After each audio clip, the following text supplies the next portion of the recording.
One morning, he had a vision of a rebellion forming in the city.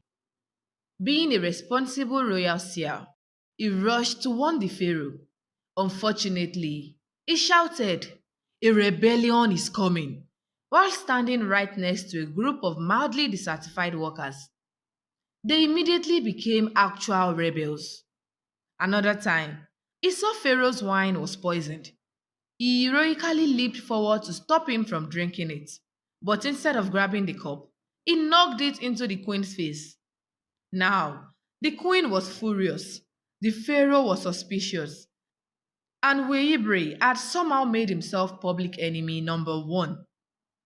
Pharaoh's eye twitched. "Execution!" he shouted immediately. Weibre sighed.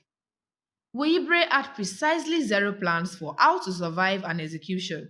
Luckily, his Ujat eyes had plenty of suggestions. Visions flooded his mind, showing him dozens of possible escape routes, all terrible.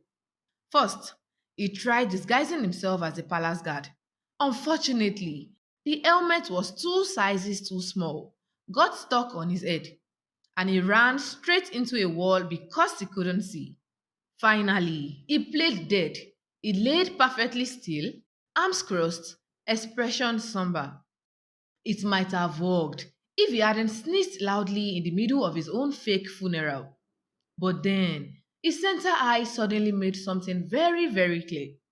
His death wasn't going to come from execution, it was going to come from choking on bread.